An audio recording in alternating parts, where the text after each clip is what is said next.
Silence. The kind of silence that feels wrong. Cities still stand. Machines wait. The world hasn't ended, but it stopped moving. It began at sunrise. No one showed up. No one clocked in. From the highest executive towers to the dimmest factory floors, every human being simply stopped working. No rebellion. No warning. Just stillness. For the first time in history, the pulse of human civilization, labor, flatlined. Imagine that moment. Planes left grounded. Ships idle at sea. Hospitals hushed except for the hum of machines waiting for hands that never return. The world built on the momentum of human effort, suddenly stripped of it. This is what would happen if everyone stopped working. At first, it might feel like freedom, a collective breath after centuries of motion. For a few hours, perhaps even days, people might step outside, feel the sun and think we've earned this. But the world is not built to rest. It's built to run, and every gear depends on another. Let's trace what happens, moment by moment, day by day, as this impossible scenario unfolds. Hour 1. In offices, factories, and shops, alarms buzz unanswered. Transportation networks, buses, trains, planes, cease in perfect synchrony. Automated systems hold their patterns, but no one is there to correct them. Energy grids remain stable, for now. Power stations hum under the weight of automation, but every system needs supervision. Without engineers, technicians, or operators, minor fluctuations begin to grow unchecked. Hospitals enter silent confusion. Doctors, nurses, technicians, gone. Machines beep, IVs drip. Patients wait. In homes, people watch the news, until the anchors, too, stop speaking. The last broadcasts fade into static. Day 1. The stillness spreads. Food supply chains are the first to fracture. Trucks stop moving. Warehouses remain locked. Shelves begin to empty. Factories halt production lines mid-cycle. Millions of dollars of goods half-made, half-packaged, sit frozen in place. The global financial system holds its breath. Banks, stock markets, transactions all automated, but dependent on human oversight. Trading algorithms keep running for hours, until servers overload, systems time out, and the numbers stop changing. The economy, the invisible bloodstream of the world, clots. Day 2. Water systems begin to falter. Municipal plants, dependent on skilled operators, start to lose balance. Chlorination levels drift. Pumps malfunction. In major cities, the flow becomes inconsistent. Hospitals are dark now. Backup generators sputter as maintenance goes undone. Patients reliant on machines begin to die. Flights remain grounded. Highways, once clogged with commuters, become eerily empty. Animals wander through quiet streets. The modern world, so vast, so powerful, reduced to stillness in less than 48 hours. Week 1. Waste piles up. Garbage collection, sewage treatment, recycling, all halted.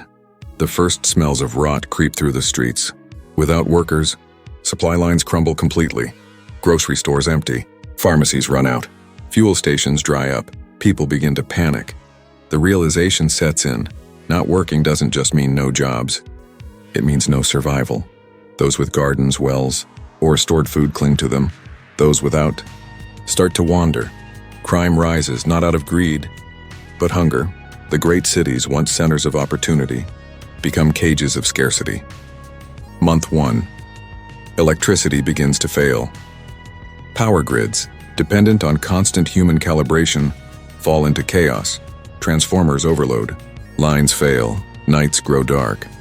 Without lights, the stars return, but so does fear. Communication collapses. Cell towers lose power. The internet fades to silence. The world becomes local again. Each community isolated. Hospitals, factories, airports, all lifeless skeletons of what was human civilization, built on billions of interconnected tasks, unravels faster than anyone could imagine. But let's pause. What does it really mean? To stop working? For most of history, humans have labored to live, from ancient farmers tilling soil, to industrial workers forging steel, to modern coders typing in glass towers.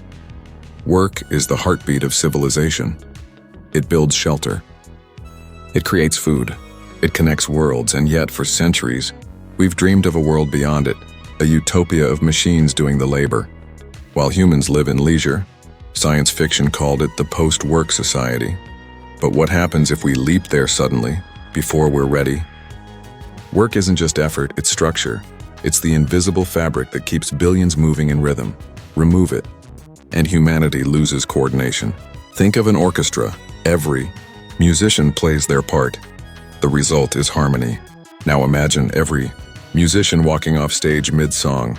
The sound doesn't fade, it collapses. That's civilization without work. There are echoes of this in history. Moments when work slowed. When systems faltered. In 1970, Britain faced the miners' strike. Power cuts plunged cities into darkness.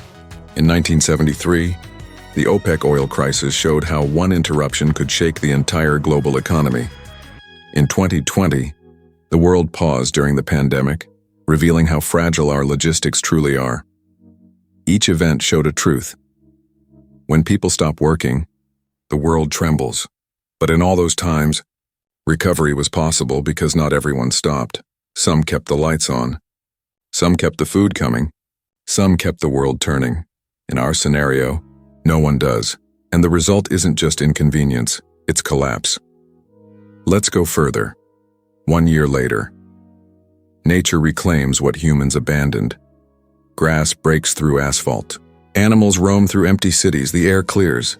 Carbon emissions drop to near zero. The sky turns a deeper blue, but beauty hides the cost. Billions of lives have vanished, not through war or disaster, but through stillness. Without coordinated labor, humanity cannot sustain its numbers. The population shrinks rapidly. Communities that survive do so by returning to the oldest forms of work: hunting, farming, scavenging. Ironically, by stopping work, humanity is forced to rediscover it in its most primal form. Civilization resets. Let's ask, could automation save us? In the modern world, machines already perform much of the labor. AI runs logistics. Robots build cars. Algorithms process data. But even in the most advanced societies, humans are the thread that ties it all together. We maintain, supervise, create, adapt. Without that, even the smartest systems decay. Autonomous cars can't fix a flat tire. AI farms can't repair a broken pipe. Drones can't rebuild a bridge without human design. Technology amplifies our capacity, but it cannot replace our connection. Without us, it too falls silent. Still, not all work is physical. There's emotional labor, creative thought, art, care, community. When everyone stops working, it's not just the economy that dies, it's culture. No one paints. No one writes. No one heals. No one teaches. Children grow without structure. Elders fade without care. The continuity of human knowledge begins to fray. Within a generation, much of what we built, scientifically, culturally, spiritually, could be lost. Why does work matter so much? Because it's not only how we build the world, it's how we find meaning in it. Every act of labor, from sweeping a floor to programming a satellite, is a thread in the human story. We work to survive, but also to connect, to contribute, to create something larger than ourselves. If everyone stopped working, we'd lose that shared purpose. We'd lose the rhythm that binds billions of strangers into a single species striving toward tomorrow. And yet, buried in this dark thought experiment is a question worth asking. Have we built a world where work defines us too completely? In the silence of a stopped world, some might find something else: reflection, creativity, stillness. The realization that perhaps one day we could reshape work, not to erase it, but to make it human again. Maybe the point isn't to stop working, but to understand why we work at all.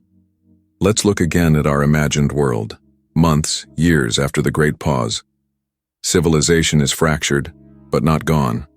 Small communities adapt. Villages trade goods again. Barter replaces currency. Skills regain value. The old world, powered by efficiency and profit, becomes a story told by candlelight. Humanity begins to rebuild, slowly, differently, and in that rebuilding, work returns, not as a burden, but as survival. as connection, as meaning. What began as silence becomes motion once more. Hands sow seeds. Minds plan futures. Work is rediscovered not as servitude, but as creation. In that sense, this thought experiment comes full circle.